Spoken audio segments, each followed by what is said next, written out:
Welcome, everybody. My name is Josef Yohannes. I came all the way from Oslo, Norway. I'm very excited to be here and to tell you guys about my creation, the urban legend. I had a very unusual way in creating him, so I will tell you a little bit about that and also a little bit about my background. My name is Josef Yohannes. I'm 36 years old. I was born in Denmark. I came to Norway when I was 9 years old. My roots are in Eritrea, which is a small country in East Africa. My biggest dream when I was a little kid was to become prime minister. So I studied political science and human rights. And while I was doing that, I worked as a teacher, I worked as a volunteer in Red Cross, and I also did a lot of charity work. But next to that, I also did a lot of other exciting things. I also worked with some of the biggest superstars in the world. I worked with Rihanna, Jay-Z, Kanye West, 50 Cent, Chris Brown. So every time they came to Oslo, I will greet them, show them around, and do after parties for them.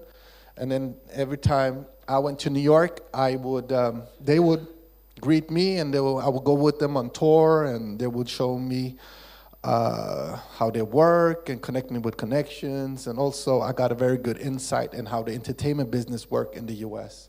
So this was a very good time for me to learn a lot about the entertainment business. But I grew older as I did this, and after a while, I thought it was a little bit boring. So I kind of grew out of it, basically. So I abruptly stopped doing parties for them, and I abruptly also stopped working with them. And I thought for the first time in my life, I want to do two things I've dreamt of since I was a kid, but I'd never taken the time to do. And the one thing was to go and see the World Cup in football, since I'm a very big football fan. And the other thing was to go on a safari, since I love animals. So the summer of 2010, I go to South Africa, then I go to Namibia, Zimbabwe, Zambia, and Botswana. One day, while I'm in Botswana, in a very, very poor area, I see two kids walking by me. They're holding hands, and they couldn't be more than 4 and 6 years old. And from the moment I saw these two kids, it did something to me because they reminded me so much of me and my little brother when we were kids. So when I saw them, it gave me a special feeling within myself that made me shout after them. So I said, hello, stop over there, I said to them. And they stopped and said, hi, come over here. I just want to have a word with you guys. And they were a little bit afraid. So I said, nah, it's okay, just 2 words with you guys, nothing more. But they came, they were holding hands, and then they said hi, and then I said hi, and then we talked, and then I gave them $5. I said, here, take $5, go buy some ice cream. And the little guy who was holding the hand to his big brother hand was like, why did this tall man give us money? And then he answered him, he gave us money so we can go buy ice cream. He says, wow, are we going to eat ice cream? Yeah, we're going to go eat ice cream. So they were very happy. But then we talked a little bit more, and then I said goodbye to them. And when I said goodbye to them, I got tears in my eyes because I knew it would be the last time I would ever see them again. And I thought also that they deserved so much more than what they had because they were very, very poor. They barely had any clothes on them. They looked very abandoned, and it made a very, very strong impression on me. And during the rest of my trip around Africa, I couldn't stop thinking about these two kids. And the more I thought about them, the more angry I got because I thought I should have done a lot more than give them $5. So 3 months later, when I'm back in my room in Oslo, Norway, I get this big idea of why not create your own superhero. A superhero that looks like them and who can kind of represent them, and a superhero that they can look up to, and a superhero that can inspire them and show them the path to a better life. And that's how I got the idea to create my own superhero based on the meeting with these two kids. I didn't know that much about comics, to be honest, but I had a very clear vision of what kind of superhero I wanted to create. I wanted to create a superhero that was very human, a superhero people could relate to, and a superhero that was very different, and a superhero that has really depth in him as a character. Because I think a lot of these other classic superheroes are a little bit superficial. So I wanted to create a superhero that you really can get to know and who would take you on a journey that you never experienced before. Because I think a lot of people will see something in him that they wish they could see in themselves, like standing up for the people who can't stand up for themselves, giving the people who doesn't have a voice, and then fight against injustice in a whole different way that's never been done before. So he works as a teacher, since I also worked as a teacher before, and his name is Malcolm T. Madiba. I named him after Malcolm X, my father Tzegai, which is also my middle name, and Madiba, which is Nelson Mandela's African name. So he lives in a city, capital city. Capital city is bankrupt after the financial crisis. The criminals are taking over the whole city. It's total mayhem and anarchy in the streets of capital city. People are afraid. His brother moves in with him, and he promised the whole family to take good care of his little brother and will look after him. But unfortunately, he gets murdered by the nephew of the biggest crime lord in the city, and he knows that once again a murder will go unsolved. So full of guilt, full of anger, and full of resentment, he decides to stand up against the evilness in the city, and then becomes the urban legend, the superhero that the city has been looking for. And that's how I started it, and then I've expanded it a lot more. I spent 4 months writing the first issue, and then I had to find an illustrator because I'm not very good at illustrating things.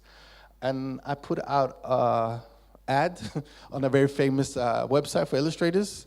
And in my ad, I wrote arrogantly, "Hi, my name is Josef Yohannes. I've created the world new superhero. This superhero is going to inspire and reach millions of people from all over the world.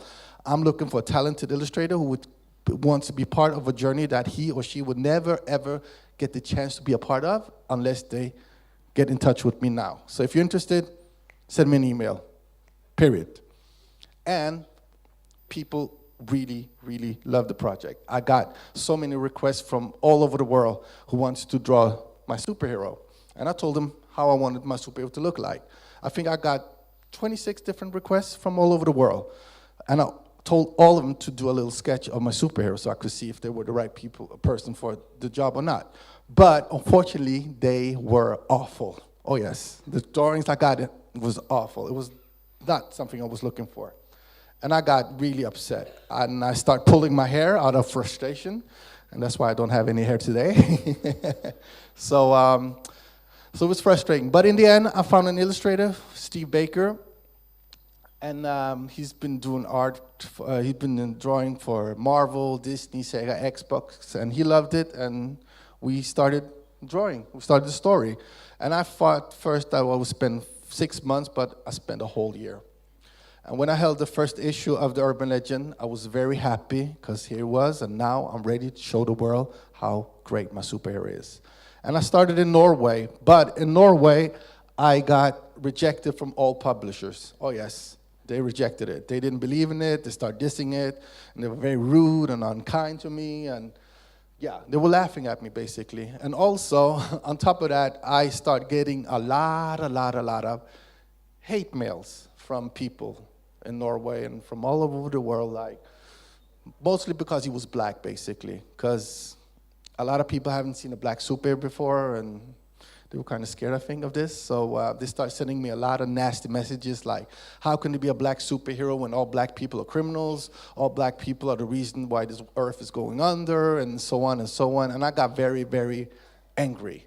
And I replied these people by doing the only thing I thought I could do at this moment, and that was to make the superhero even darker. So he's darker in issue 2, yeah. And after that, I didn't hear anything. So everybody's laughing at me in Norway, and my last chance is, you know what? I will go a place where it's 1 million times harder to break through.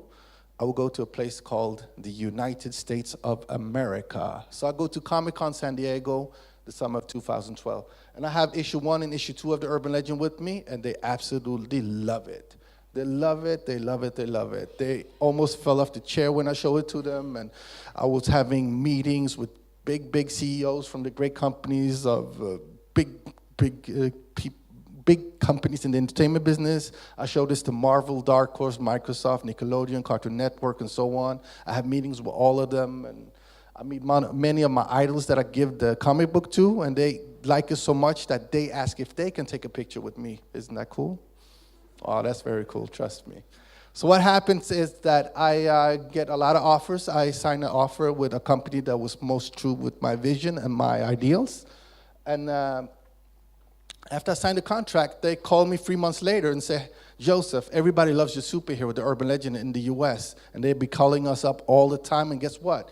Now your superhero has been selected as a strip in USA Today with more than 70 million readers each month. 70 million readers each month. And it gets selected with other superheroes like Batman, Spider-Man, Incredible Hulk, Captain America, and Superman. And it's the only superhero that got picked up that wasn't part of a Marvel and DC universe. And now everybody's asking each other, whose new superhero is this one? Is this Marvel's new superhero or DC's new superhero? And I'm standing there and say, no, that's just me, not them. And then I get a lot of offers from big Hollywood studios who want to make a movie. I get offers from people who wants to make video games, from merchandising. I get a lot of offers. And this was a very stressful period in my time because all of a sudden everything just changed and I was getting all these offers and requests from big companies. I didn't have any manager, I didn't have any agents, and so on and so on. So it was a little bit frustrating that time, but it was my big breakthrough. I even got a mail from the TV series called Big Bang Theories, you guys probably have heard of. So we're talking about maybe they want to put the urban legend in a Big Bang Theory episode. So we'll see what happens with that. Thank you. I get all this recognition in the US, and then everybody wants a piece of me in Norway, obviously, after they see the reception I got in the US. And I got an offer from the 3 biggest major publishers in Norway, and I signed a deal with the 2nd largest publisher of Norway. We come up with this compilation book called The Urban Legend Season 1. And each episode I've written as a movie TV series, like a TV series. So it's very different from all the other superheroes. And it's been a very huge success in Norway. And I would like to show you guys a trailer I did for the new book.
Thank you.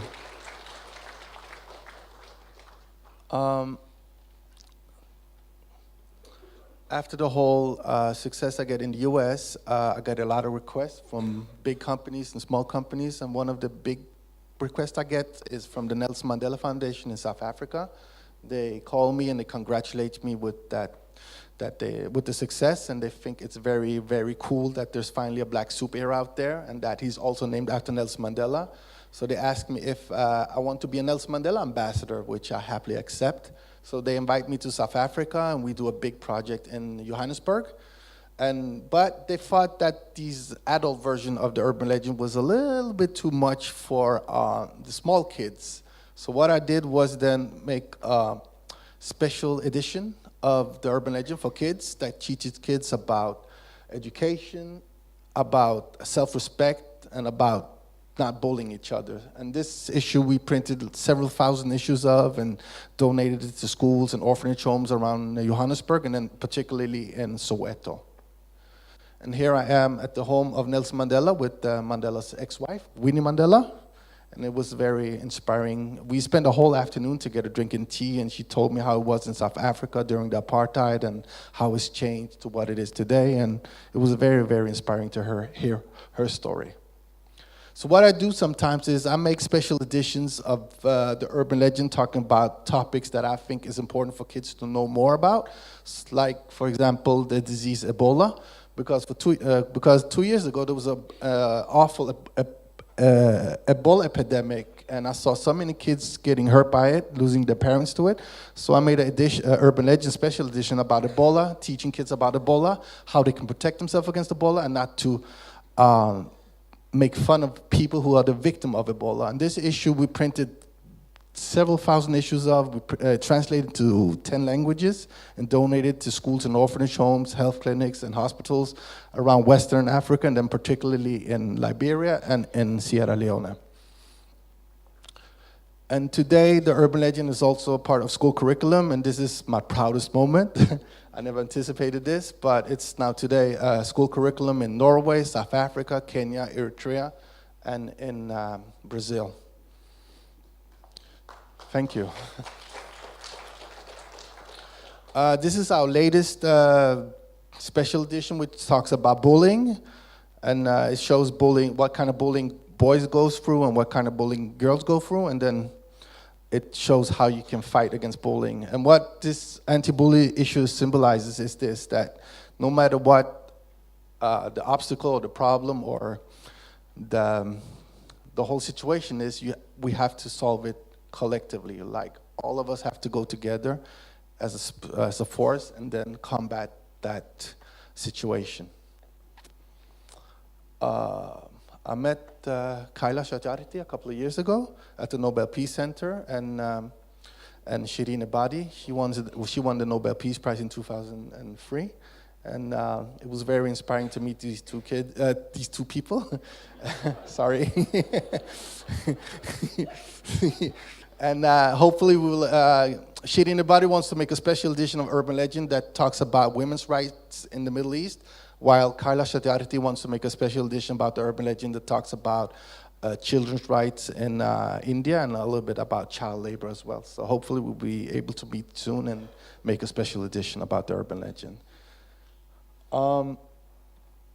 Malala and 20th Century Fox got in touch with me, and they were a big fan of the urban legend, and they wanted me and Malala to do something together, where she is standing next to urban legend and talking a little bit about what she thinks is important for today's youth. And this was a challenge. Normally I like to be challenged, but this was a really big challenge, because normally I write stories that are either 16 pages, 24 pages, or 32 pages. Here it was just one single page, and it had to fit everything, her vision and my vision. So I was a little bit nervous.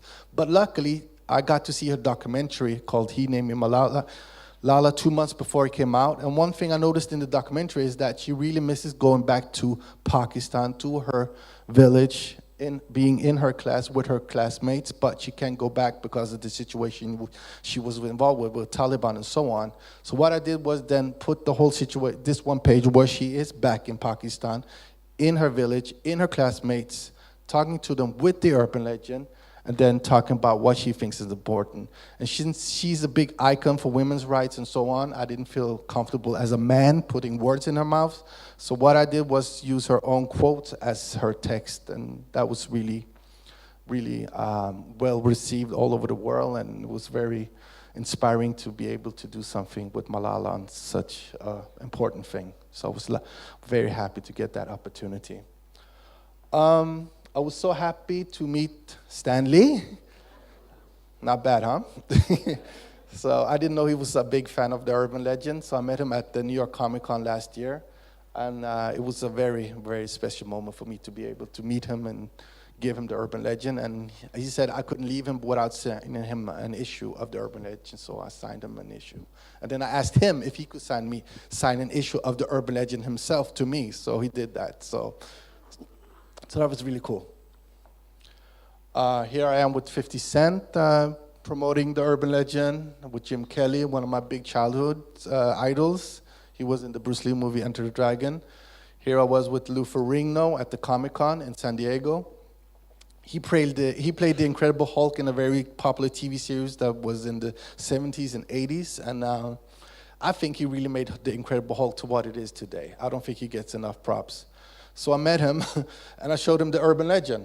I said, "Hi, I created this urban legend, this superhero," and then he scrolls through the pages and he says, "Wow, did you create this?" So yes, I created this.